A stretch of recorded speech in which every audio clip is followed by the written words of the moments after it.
y vamos a darle paso inmediatamente a nuestro hermano Pastor Libardo Caballero para que él nos salude y pues nos entregue el consejo que ya Dios le ha dado. Así que, amado hermano Libardo, Dios le bendiga, bienvenido y siga con nosotros, danos la lectura y entréguenos lo que ya Dios previamente le entregó a usted. Dios le bendiga, querido hermano Pastor Vladimir Burgos. Dios le bendiga a usted y a toda su familia. Saludamos también a todas las personas que a través de estos medios nos sintonizan. Deseamos que este programa de predicación sea de grande impacto espiritual para sus vidas, de beneficio para su familia, su ministerio, que muchas almas también sean alcanzadas para Cristo y todo obviamente para la gloria y la honra de nuestro Señor. Reciben saludos de parte de mi familia. Por la gracia del Señor estamos sirviendo en la ciudad de Ocaña y queremos traerles un mensaje de la palabra del Señor. También aprovecho este instante para saludar a todas las madres, desearles muchas bendiciones de parte del Señor. Vamos a dirigirnos al profeta Amós. En nuestro estudio pasado vimos un poco acerca de la soberanía de Dios y en esta ocasión nos estaremos enfocando más enfáticamente en el aspecto de la responsabilidad del hombre. Libro del profeta Amós. Estaremos estudiando los 2 primeros capítulos de esta profecía.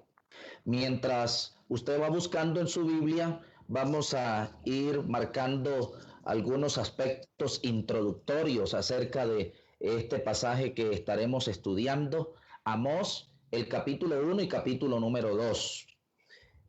Amós, como su mismo nombre lo indica, era portador de un mensaje que venía directamente de Dios. Se nos dice que era oriundo de Tecoa y es una región ubicada en la parte sur de Israel, de modo que Amós es un profeta de Judá y fue tomado también de las actividades agrícolas y ganaderas, es decir que este profeta es de trasfondo campesino. Así lo dice el versículo capítulo número 7, versículo 12 al 15. Dice la palabra del Señor: y Amasías dijo a Amós, vidente, vete, huye a tierra de Judá y come allá tu pan y profetiza allá, y no profetices más en Betel, porque es santuario del rey y capital del reino. Entonces respondió Amós y dijo a Amasías: no soy profeta, ni soy hijo de profeta, sino que soy boyero y recojo higos silvestres. Y Jehová me tomó de detrás del ganado y me dijo: ve y profetiza a mi pueblo Israel. Entonces, por el contenido y por la forma del libro de Amós, vemos que a pesar de que se trata de un profeta campesino, oriundo del campo, pero no era ignorante. Es un hombre que, en primer lugar, conoce muy bien la geografía no solamente nacional, sino también mundial, y la condición espiritual de cada uno de esos países. Y también podemos ver que era obediente, porque él tuvo que desplazarse desde Tecoa para ir hasta Betel a profetizar, aunque aquí en Betel fue rechazado, pero él en obediencia se desplazó a lo menos 35 kilómetros. Ese fue su recorrido desde Tecoa hasta Betel para poder ir a entregar el mensaje de Dios. Entonces, hemos dicho a lo menos 3 cosas. Amós es un hombre tomado del campo, de las actividades agrícolas y ganaderas. Segundo, no es un hombre ignorante porque conoce muy bien la geografía y la condición social y espiritual de las naciones, como estaremos mirando en nuestro estudio de nuestros primeros 2 capítulos. Y en tercer lugar, se trata de un profeta obediente, a diferencia de el renuente profeta Jonás. Este hombre se desplaza en obediencia desde Tecoa hasta Betel, 35 kilómetros, para ir a entregar el mensaje de parte de Dios. Por pasajes como el capítulo 1, versículo número 1, y el capítulo 7, versículos 10 y 11, se puede ubicar la misión de Jeroboam durante el tiempo de, el ministerio del profeta Amós se puede ubicar durante el tiempo de el rey Jeroboam II, quien administró el país del año 792 hasta el año 740 antes de Cristo. Y se nos dice que hubo un terremoto para el tiempo del profeta Amós, terremoto que según la historia sucedió para el año 760 antes de Cristo, de modo que para ese tiempo es que podemos ubicar el ministerio de este profeta de Dios. El mensaje central de todo su libro se puede resumir en el capítulo número 5, versículo 24. Pero corra el juicio como las aguas y la justicia como el impetuoso arroyo.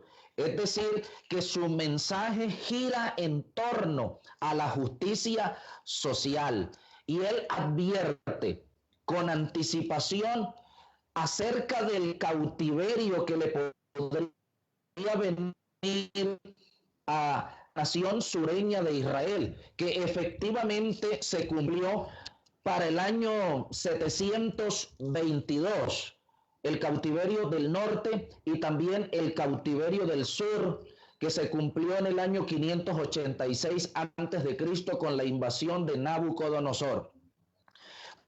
Podemos entonces mirar que su mensaje es pertinente también para nuestro tiempo, así como lo fue en aquel entonces.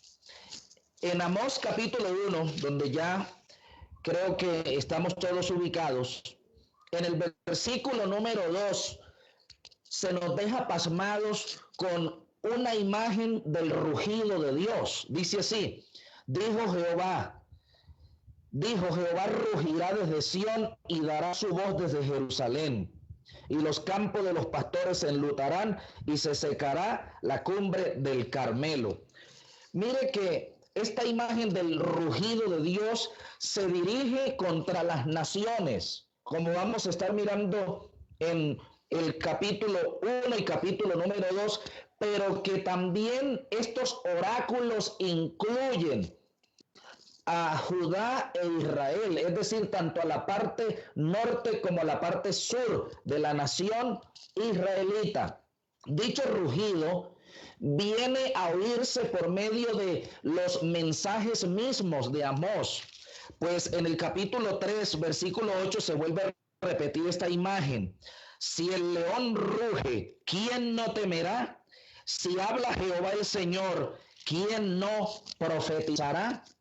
Es por eso que en esta ocasión, utilizando la imagen del capítulo 1, versículo 2, y el capítulo 3, versículo 8, que habla del rugido de Dios, vamos a hablar acerca del rugido del Señor a las naciones.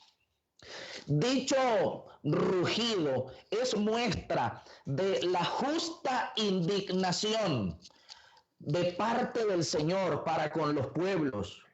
Y no solamente Dios lo vemos indignado por medio de este mensaje, sino que también está advirtiendo de la próxima manifestación de su juicio.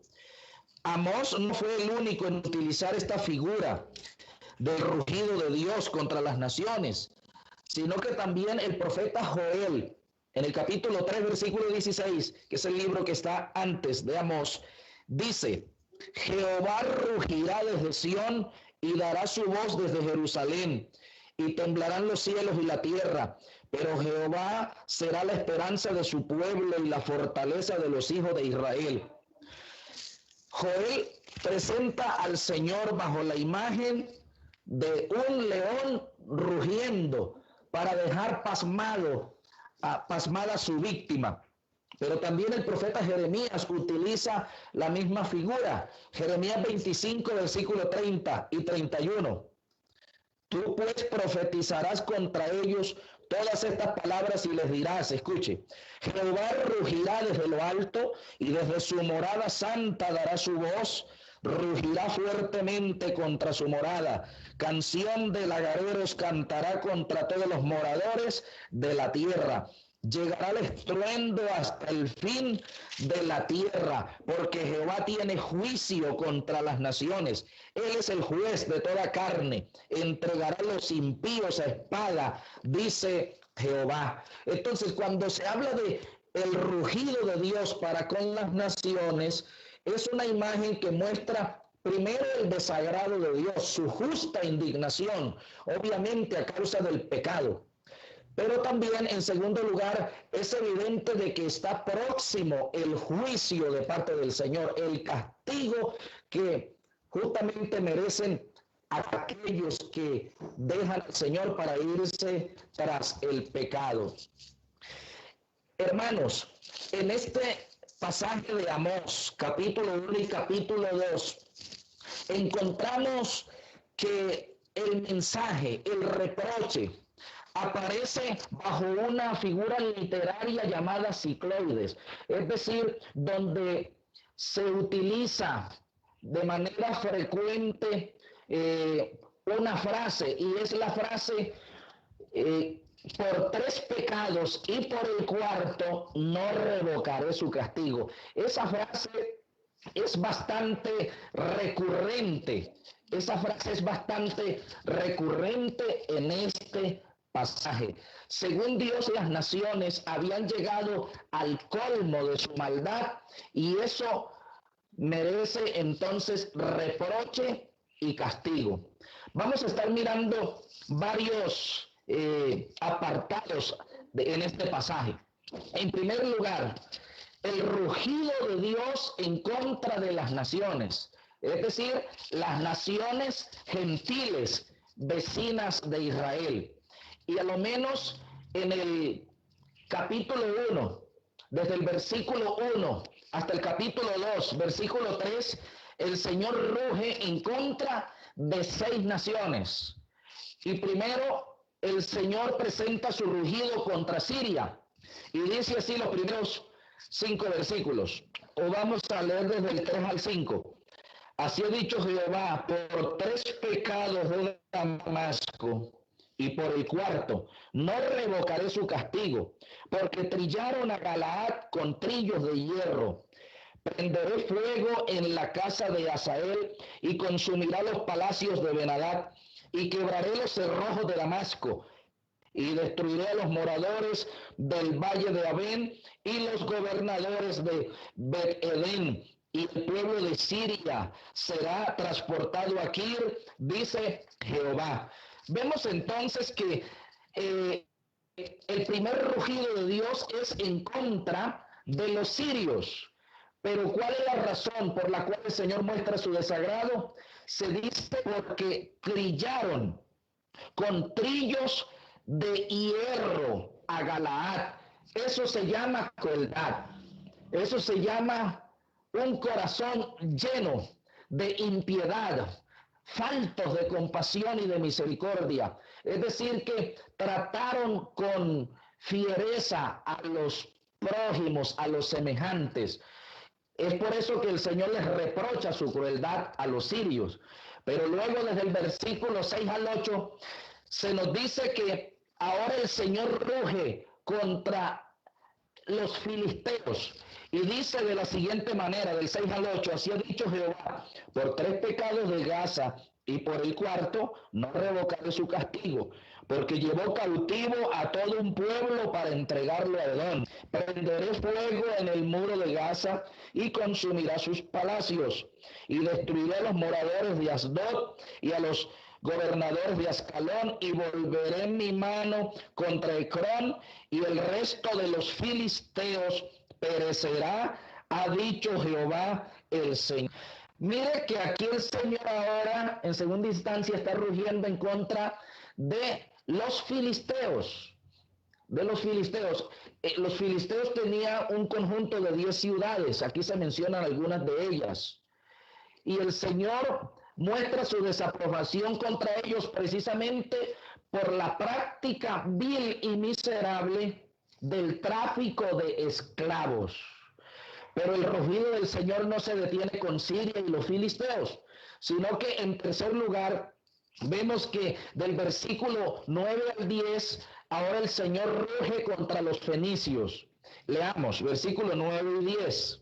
Dice, así ha dicho Jehová, por 3 pecados de Tiro y por el cuarto no revocaré su castigo, porque entregaron a todo un pueblo cautivo a Edom, y no se acordaron del pacto de hermanos.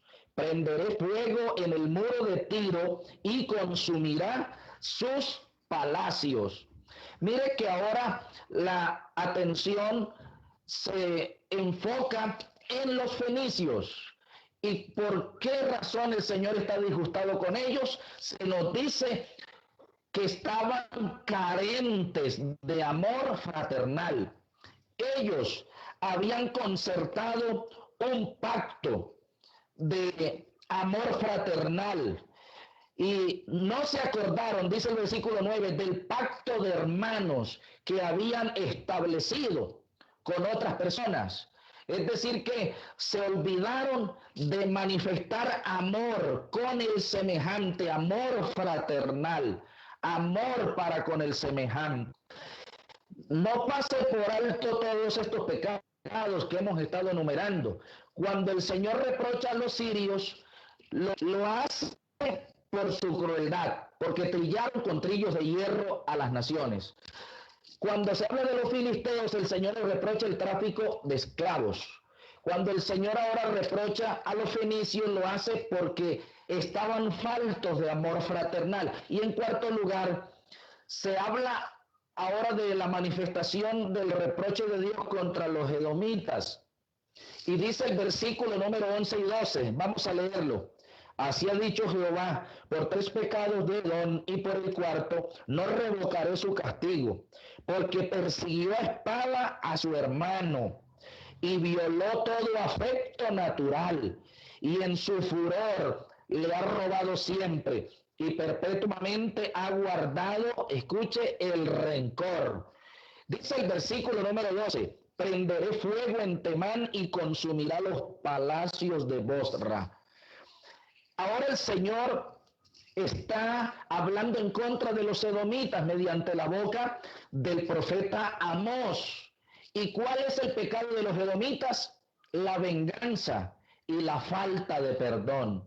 Los edomitas nunca olvidaron aquel momento cuando sus antepasados vendieron la primogenitura por un guiso rojo.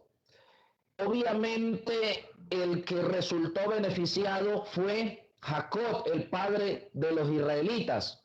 Esaú, el padre de los edomitas, vende la primogenitura por un guiso rojo. Y es por eso que los descendientes de Esaú guardan rencor contra los israelitas, los descendientes de Jacob.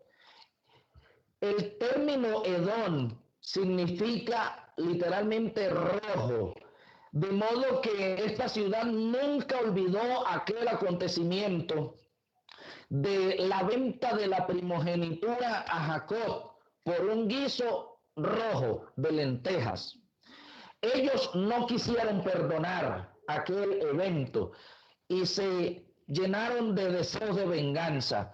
Y el Señor está reprochando esa actitud y ese sentimiento como algo que le desagrada. Y el Señor ruge en contra de la falta de perdón y de la venganza.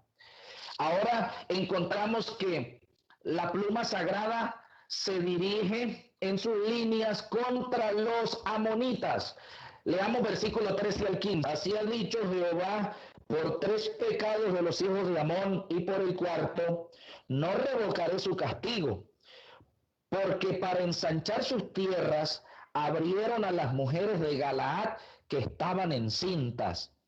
Encenderé fuego en el muro de Rabá y consumirá sus palacios con estruendo en el día de la batalla, con tempestad en el día tempestad. Y su rey irá en cautiverio, él y todos sus príncipes, dice Jehová. El Señor aquí está hablando en contra de los amonitas. y vemos que en ellos también se manifiesta crueldad al igual que los sirios. Es decir que este capítulo termina a como empieza en sus reproches. En el reproche contra los sirios, Dios les señala su crueldad porque tratan a los demás con trillos de hierro. Es decir, los trituran, los demuelen. Y según el Antiguo Testamento, no todos los granos debían ser trillados con hierro, porque hay granos que necesitan un tratamiento más leve, más sutil, más suave, mientras que aquí vemos que los sirios trillan a las naciones no con un tratamiento suave, es decir, cuando ellos tomaban en posesión otras tierras, no los cautivan con misericordia, sino que los tratan fieramente, duramente. Y lo mismo vemos que termina diciendo de los amonitas en el capítulo número 1, los últimos 3 versículos del 13 al 15. Los amonitas manifestaban crueldad. Pero hay un detalle importante aquí. ¿Por qué los amonitas fueron crueles? Y es que ellos manifestaron falta de compasión por la misma avaricia. Pues dice que ellos, para ensanchar sus tierras, abrieron las mujeres de Galaad que estaban encintas. Es decir, que la crueldad estuvo siendo pedaleada por la codicia, por su avaricia. Mira hasta dónde puede llegar una persona impulsada por su codicia, por su avaricia. Es por eso que Pablo en el Nuevo Testamento dice que la idolatría no solamente consiste en tener una imagen, sea del material que sea, sino que la avaricia también es un ídolo que muchas personas han instaurado en el altar de su corazón. La avaricia es idolatría, es pecado delante de Dios y puede llevar a muchas personas por amor al dinero a matar, a asesinar, a ser crueles, a ser faltos de compasión. Pero vemos que los rugidos del Señor no se han detenido, sino que ahora pasamos al capítulo 2 y en los primeros 3 versículos el Señor ahora denuncia el pecado de los moabitas. Y dice el versículo 1 al 3 del capítulo 2, así ha dicho Jehová, por 3 pecados de Moab y por el 4 no revocaré su castigo, porque quemó los huesos del rey de Edom hasta calcinarlos. Prenderé fuego en Moab y consumirá los palacios de Keriot, y morirá Moab con tumulto, con estrépito y sonido de trompeta, y quitaré el juez del medio de él, y mataré con él a todos sus príncipes, dice Jehová. Vemos que ahora el pecado de los moabitas es odio violento y vindicativo. Ese es el pecado que el Señor denuncia en contra de los moabitas.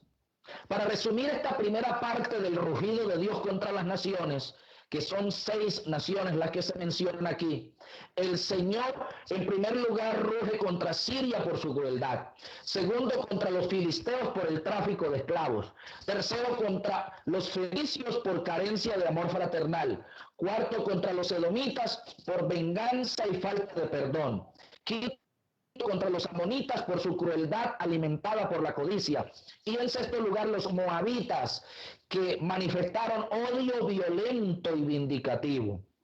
Pero mire que la voz del Señor en contra de las naciones no se ha detenido, porque no hemos agotado todavía el capítulo número 2, solamente lo hemos empezado. En segundo lugar vemos el rugido de Dios contra Judá. Si el Señor manifiesta su indignación contra las naciones gentiles, vecinas de Israel, así también contra la parte sur de los israelitas. Del versículo 4 al 5 encontramos la denuncia del Señor contra Judá y dice de la siguiente manera: así ha dicho Jehová, por 3 pecados de Judá y por el 4 no revocaré su castigo, porque menospreciaron menospreciaron la ley de Jehová y no guardaron sus ordenanzas, y les hicieron errar sus mentiras, en pos de las cuales anduvieron sus padres. Prenderé por tanto fuego en Judá, el cual consumirá los palacios de Jerusalén. ¿Cuál es entonces el pecado que se denuncia contra los sureños de Israel? Es el menosprecio por la ley de Dios. Dejaron la ley de Dios, la tienen en poco, le dieron la espalda. Ya no quieren andar según los preceptos de la ley de Dios, sino que la han menospreciado y no guardaron sus ordenanzas. Mire que lo mismo está sucediendo en el tiempo actual. Es por eso que al comenzar les dije que este mensaje del profeta Amós es tan necesario en este tiempo como lo fue en aquel entonces. Porque si usted mira el mundo que nos rodea, en las naciones, en los países, se están dando las mismas situaciones. Crueldad, falta de amor fraternal, odio virulento, avaricia y también el menosprecio por la palabra de Dios.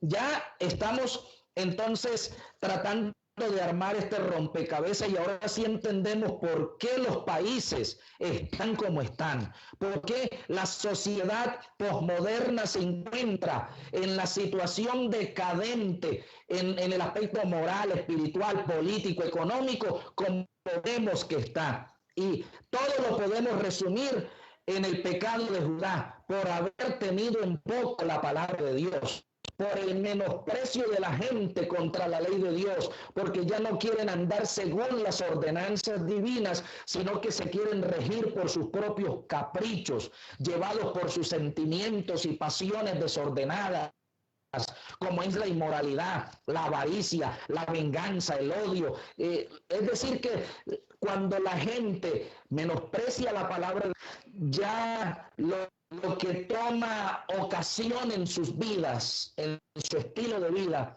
es la carnalidad, las pasiones bajas y pecaminosas. Mire que en tercer lugar, ahora el Señor se dirige a la parte norte de Israel. Ya el Señor ha hablado en contra de los sureños, pero ahora en el resto del capítulo 2, es decir, del versículo 6 hasta el capítulo 16, el Señor está rugiendo en contra de la nación de Israel. Dice el versículo 6 al 16. Así ha dicho Jehová, por 3 pecados de Israel y por el cuarto no revocaré su castigo, porque vendieron por dinero al justo y al pobre por un par de zapatos.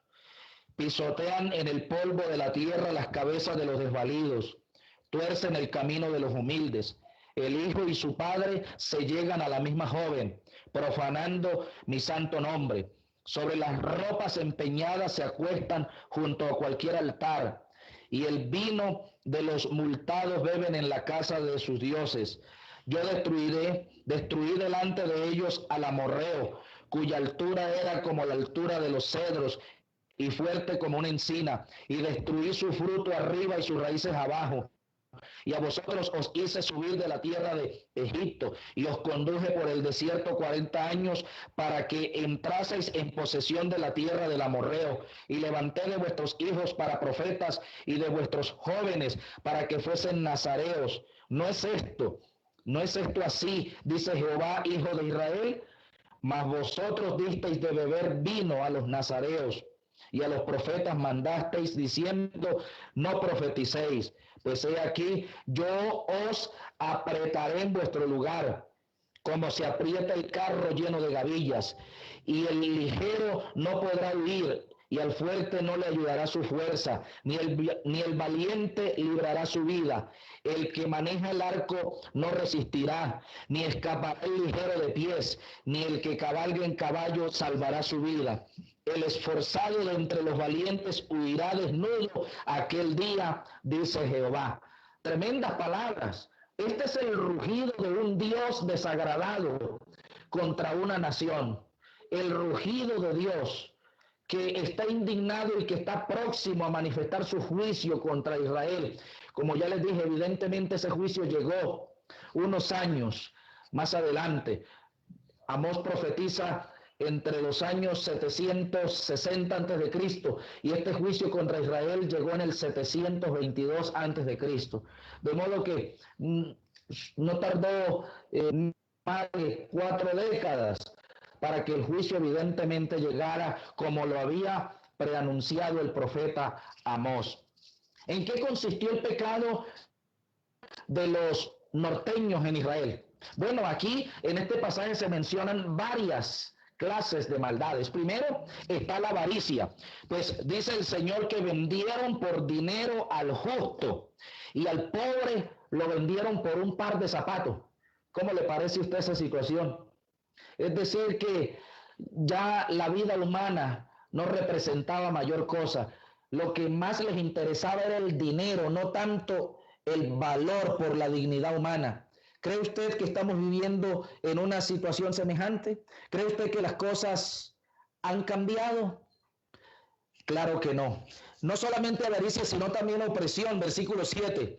Pisotean en el polvo de la tierra las cabezas de los desvalidos. Es decir, humillan al oprimido, humillan al pobre, al desvalido, al menesteroso.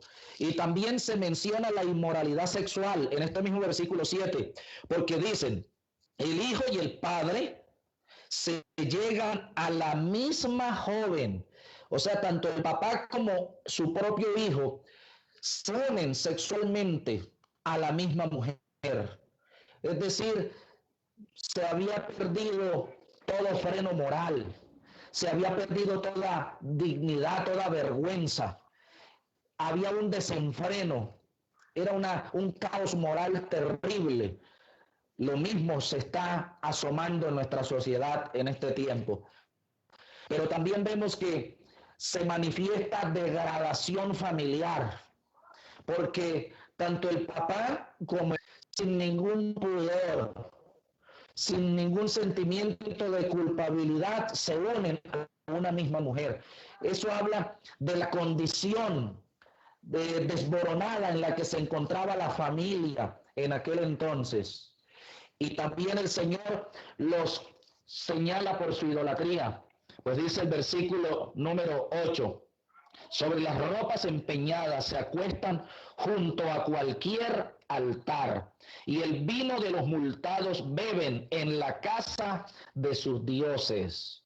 Cuando aquí dice que sobre las ropas empeñadas se acuestan junto a cualquier altar, quiere decir que la gente cuando se entregaba en aquel entonces a la veneración de sus dioses, ellos dentro de sus rituales idolátricos practicaban orgías sexuales, prácticas de inmoralidad. Es por eso que históricamente la idolatría siempre ha estado de la mano con la inmoralidad sexual. Donde hay culto a los ídolos, no es raro ver adulterio, fornicación, homosexualidad, lesbianismo. Revise usted la religión tradicional y toda religión pagana de culto a los ídolos y se dará cuenta que esos pecados gemelos siempre andan de la mano, la idolatría con la inmoralidad sexual. Es más, en el Antiguo Testamento los profetas presentan la idolatría como adulterio espiritual.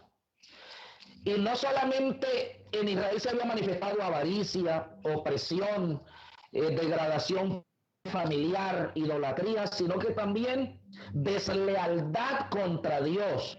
Pues dice el versículo 9, yo destruí delante de ustedes al amorreo, cuya tierra era como la altura de los cedros y fuerte como una encina. Destruí su fruto arriba y sus raíces abajo.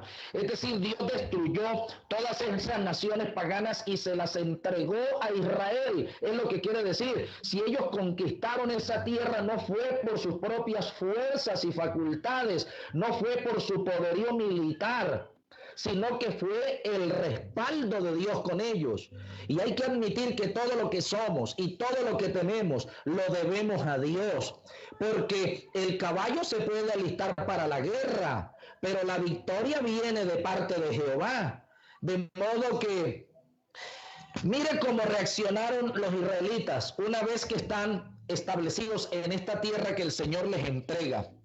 Dice el Señor en el versículo 12, mas vosotros disteis de beber vino a los nazareos, y a los profetas le mandaron que no profetizaran. Eso se llama deslealtad, ingratitud. Después de haber recibido privilegios, dones, dádivas, después de haber tenido el respaldo de Dios, mire cómo terminan pagándole a Dios, menospreciando sus profetas, la palabra divina, y también corrompiendo a los nazareos. Estimados hermanos y amigos, la situación moderna, posmoderna, no ha cambiado. Cambian las modas, cambian las tendencias, pasan los tiempos, pero la condición depravada del hombre siempre ha sido la misma a través de los años. Mire que estoy predicándoles de un libro que data de unos 2700 años atrás. Y ya en aquel entonces se estaba denunciando la condición de las naciones, la cual incluye crueldad, avaricia, idolatría, menosprecio por la ley de Dios, inmoralidad sexual, opresión, injusticia en contra de los desvalidos, de los oprimidos. Y la condición de nuestro entorno es la misma. Entonces, ya para ir concluyendo, podemos ver que todo indica que la situación moral, social, espiritual, política de nuestro entorno no ha cambiado, es el mismo. De modo que hoy debe volver a rugir la voz profética, no solo en el norte de una nación, sino en todo su territorio. En este día estamos rugiendo de parte de Dios en contra de los pecados que se practican en nuestro país, no solamente entre los norteños, sino también los habitantes del sur de nuestra patria, porque tanto en el norte como en el sur se han olvidado de Dios, han menospreciado la palabra de Dios y se han entregado a la inmoralidad sexual, tanto así que ya quieren presentarnos como algo normal el matrimonio igualitario, quieren presentarnos como algo aceptable el aborto, cosas que el Señor reprueba por medio de su palabra. El Señor condena la idolatría, y es triste ver cómo personas se van de narices en dirección a sus dioses, venerando las esculturas, venerando a las criaturas antes que al Creador. Vemos que en nuestra sociedad la gente tiene en poco la palabra de Dios, se burlan de los cristianos, menosprecian la palabra de Dios, practican el ocultismo. Hay gobernantes que han entregado su país a un ídolo, o que invitan a los brujos, a los chamanes, a los satánicos, para que practiquen rituales dentro de su suelo, dentro de su territorio, para lograr sus fines avarientos y llenos de maldad. Todo eso sucede cuando la gente tiene en poco la palabra de Dios. Es por eso que en este tiempo hay que predicar la palabra a tiempo y fuera de tiempo. Hay que rugir con el mensaje de Dios. Hay que decirle a las naciones, a los gobernantes impíos y pecadores, a los habitantes de todos los países, que Dios está desagradado por su maldad y que próximamente se manifestará el juicio de Dios en contra de sus vidas. Todo esto nos enseña que aunque Dios es soberano sobre las naciones, porque Jehová hace todo lo que quiere en el cielo, en la tierra, en los mares y en todos los abismos, pero el hombre es moralmente responsable ante Dios. El hombre es una criatura responsable delante de Dios. Ahora, muchos me han preguntado, ¿qué opina usted, pastor, de esta situación pandémica que se vive en el mundo? ¿Cree usted que es manifestación del desagrado de Dios? A lo cual yo les tengo que responder que sí. El Señor está utilizando esta crisis mundial de salud para rugir en contra de las naciones. El Señor está indignado contra los pueblos. El Señor usa este virus, esta situación como un megáfono para despertar a un conjunto de naciones adormecidas por la avaricia, adormecidas por la inmoralidad, adormecidas por la idolatría. Dios quiere despertar a los pueblos para que se aperciban de su maldad, porque han provocado a Dios. Y escuche, las naciones han colmado la medida, porque ya yo les dije que en este capítulo 1 y capítulo 2 es reiterante la frase: por 3 pecados y aún por el cuarto no los perdonaré. ¿Qué quiere decir? Que la paciencia de Dios, digámoslo así, había llegado al límite. La copa se había rebosado.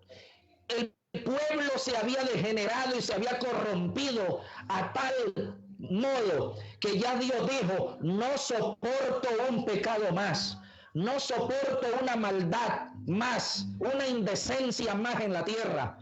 Y es por eso que el Señor manifiesta su desagrado, enviando situaciones de castigo en contra de las naciones. Y si usted me dice: pastor, ¿usted me puede sustentar lo que acaba de decir por medio de la palabra? Claro que sí. De hecho, no necesitamos ir demasiado lejos del pasaje que estamos estudiando. Usted que todavía permanece conmigo en el profeta Amós, pase al capítulo 3, el capítulo siguiente de nuestro estudio, y leamos el versículo 6. Dice el Señor: se tocará la trompeta en la ciudad y no se alborotará el pueblo. Y escuche: ¿habrá algún mal en la ciudad el cual Jehová no haya hecho?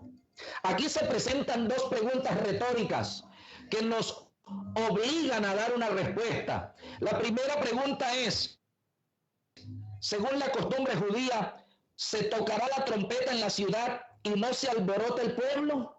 ¿A qué respondemos? Cuando llegaba el sonido de trompeta, ¿se alborotaba, se congestiona el pueblo? Claro que sí. Cuando ellos escuchan que suena la trompeta, eso indica voz de alerta, voz de alarma, un aviso importante, que debían congregarse, que debían reunirse, que debían venir a una convocación, o que había un peligro que los asaltaba de manera inminente. Así que cuando se toca la trompeta en la ciudad, se alborota la gente.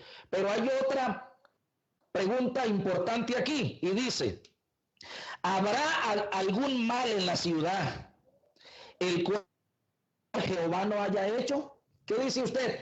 Uniendo nuestro estudio anterior del Salmo 135, versículo 6, que dice que Jehová hace todo lo que quiere en el cielo, en la tierra, en los mares y en todos los abismos.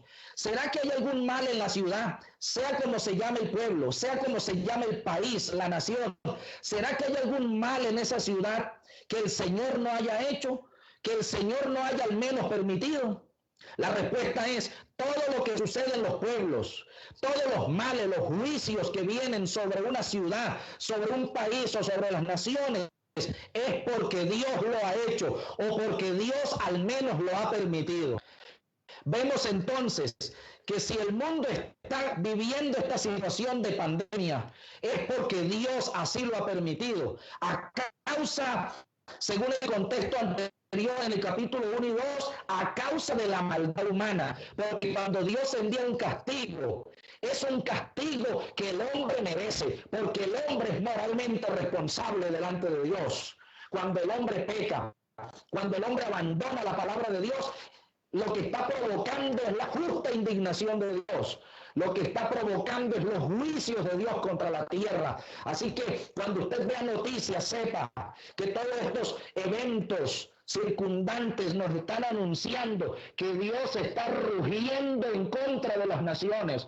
Es por eso que todo este trozo de las Escrituras, desde el capítulo 1, versículo 2, hasta el capítulo 3, versículo 8, se nos dice que Dios está rugiendo en contra de los pueblos, en contra de las naciones, a causa de su maldad, a causa de su descarrío, a causa de que no quieren tener en cuenta al Creador. Les importa más el dinero, sus ídolos, su inmoralidad sexual, les importa más satisfacer su propio odio y venganza. Es tiempo de volvernos a Dios, porque cualquiera pudiera entonces preguntarme, hermano, ¿qué es lo único que en este tiempo y que en cualquier temporada puede detener el juicio de Dios?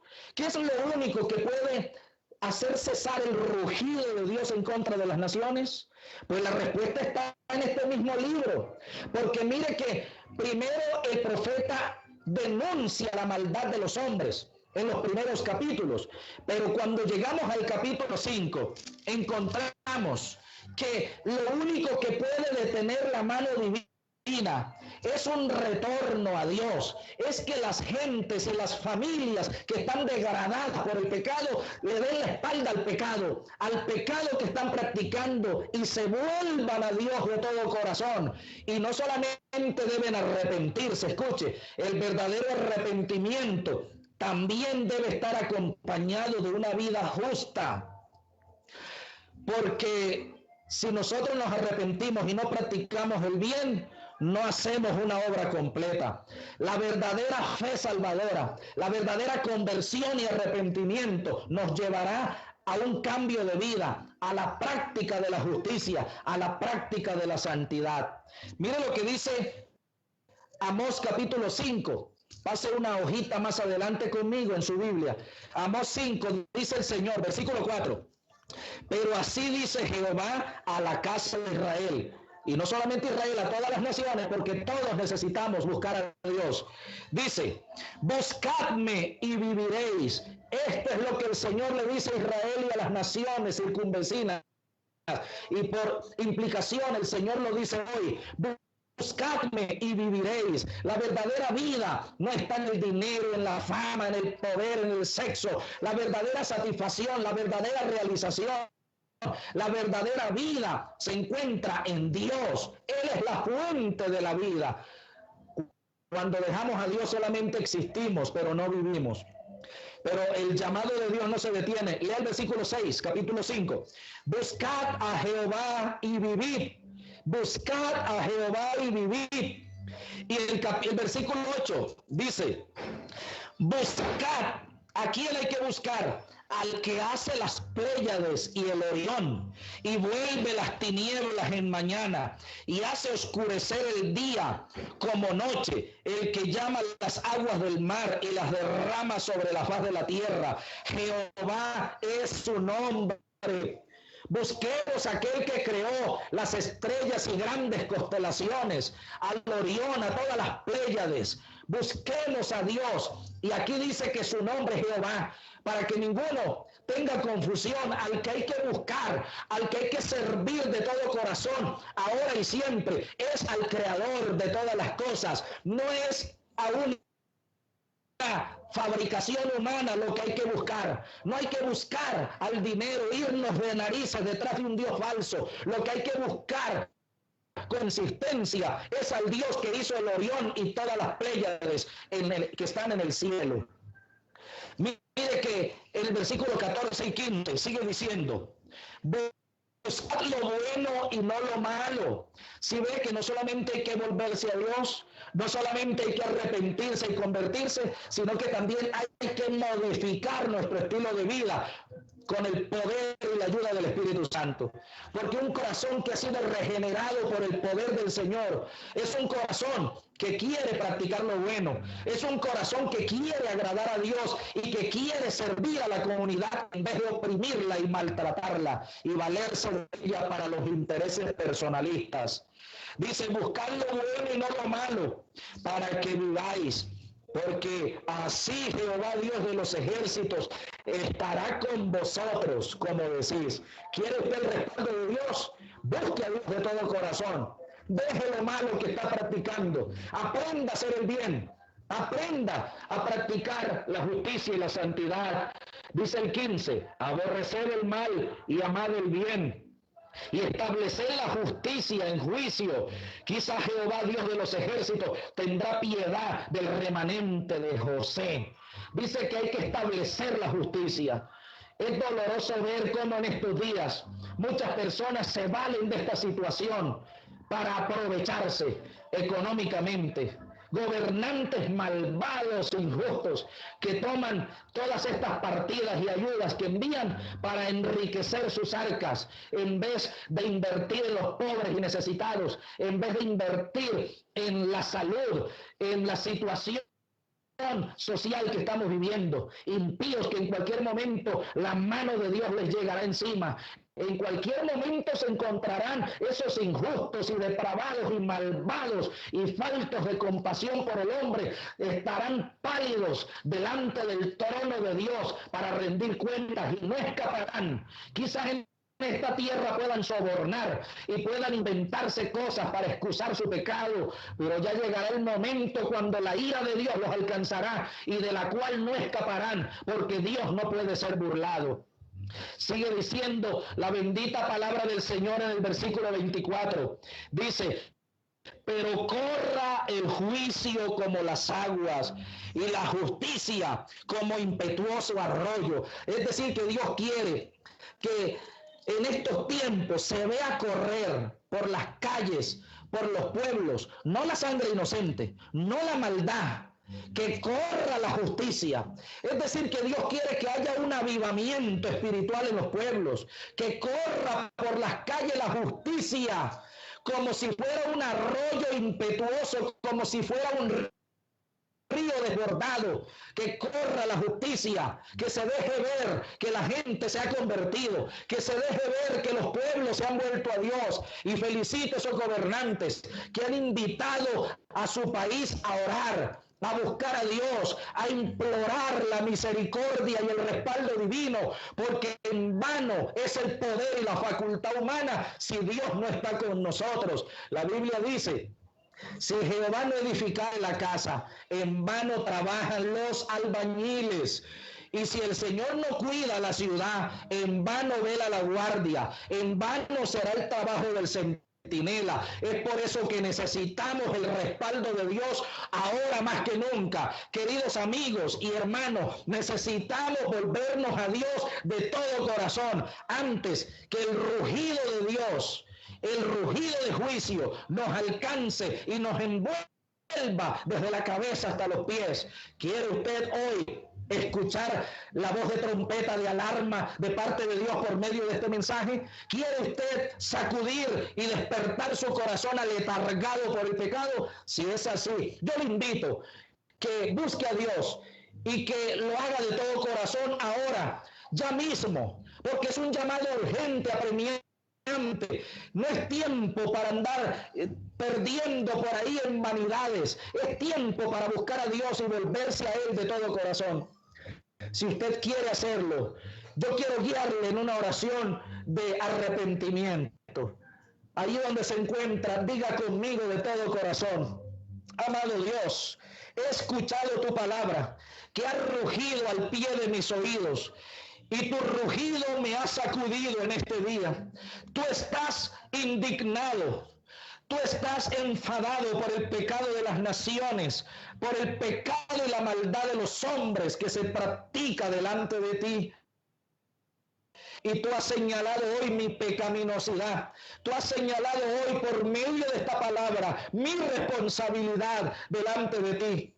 Amado Dios, perdóname, me vuelvo a ti de corazón, límpiame con la sangre de Cristo que se derramó en la cruz. Creo que su sacrificio es suficiente para limpiarme de toda maldad. Permíteme por la facultad de tu espíritu aborrecer lo malo y amar y practicar lo bueno.